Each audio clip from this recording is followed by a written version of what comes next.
We all know India is absolutely rich in ancient history, but our understanding of history in this region is somewhat lost in time. It's not that we can't accept Indian mythology as being that of historically accurate record to a certain degree.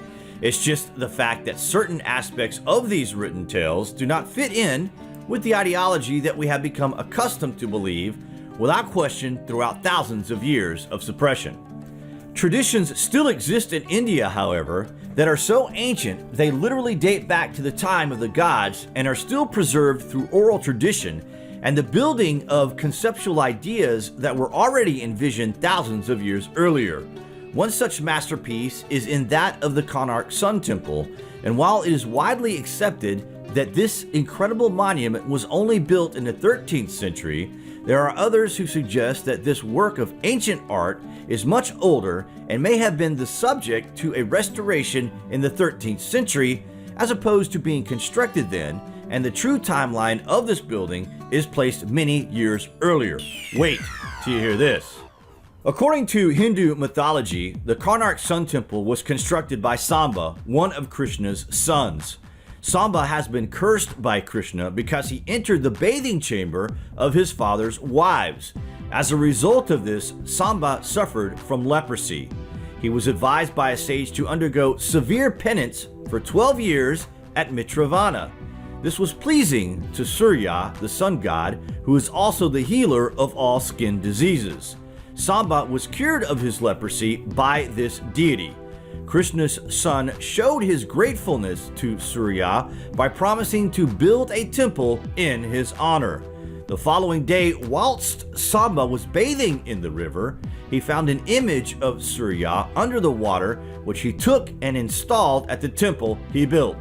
What remains today of the temple complex has the appearance of a 100-foot-high chariot with immense wheels and horses, all carved from stone. Once over 200 feet high, much of the temple is now in ruins. In particular, the large Shikara Tower. At one time, this rose much higher than the Mandapa that remains. The structures and elements that have survived are famed for their intricate artwork, iconography, and themes that have fueled speculation of a real-life chariot of the gods since the 1970s. The Konark Temple is widely known not only for its architectural greatness, but also for the sophistication and abundance of sculptural work. It is an exceptional mixture of marvelous temple architecture, heritage, and salient natural beauty. Even in its ruined state, it is a magnificent temple reflecting the mastermind of the architects that envisioned and constructed it. The main attraction of the temple is its 12 pairs of wheels located at the base of the temple. These wheels are not ordinary wheels, but tell time as well. The spokes of the wheels create a sundial. You can calculate the precise time of day by just looking at the shadow cast by these spokes. When this place was initially constructed, a heavy magnet was also placed at the top of the temple. With the use of both iron plates and smaller magnets placed around the temple, this gave the ancient viewer the idea that the sun god statue was apparently floating in mid-air with no supports. This was a very clever usage of this technology that is not represented at any other known temple on Earth. It would have been a stunning sight, and we don't think this has ever been replicated. The placement of the main temple and the sun god had been aligned in such a way that the first ray of the sun from the coast would cross the Nada Mandir dancing hall and would fall and reflect from the diamond placed at the crown of the sun god. Every inch of this temple is carved with majestic art. The temple was in ruins before its restoration. Speculation continues as to the cause of the destruction of the temple. Early theories stated that the temple was never completed and collapsed during construction. This is contradicted by textual evidence and evidence from inscriptions. The Kandoli copper plate inscription of 1384 from the reign of Narasimha seems to indicate that the temple was not only completed, but an active site of worship.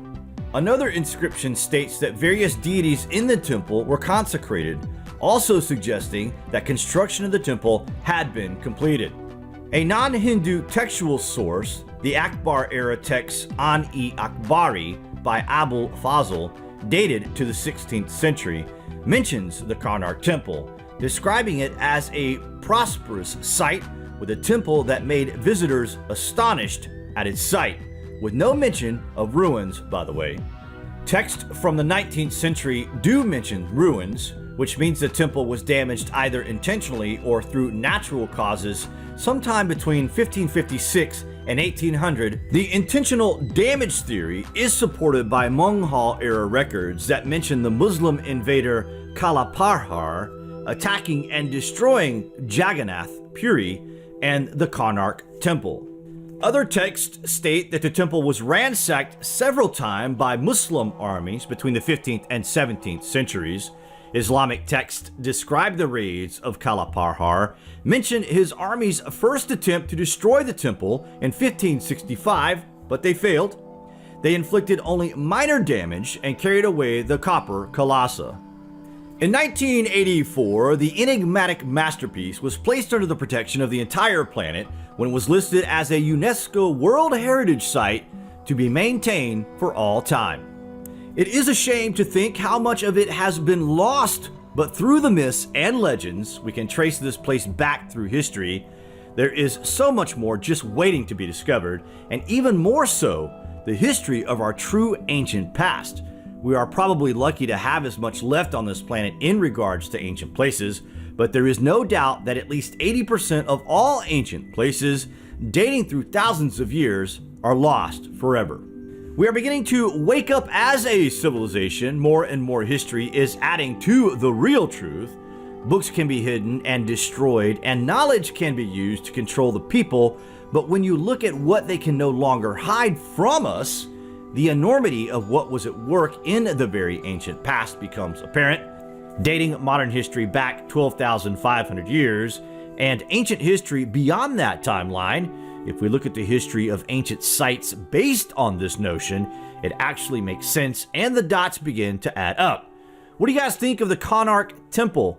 Comments below, and thank you for watching.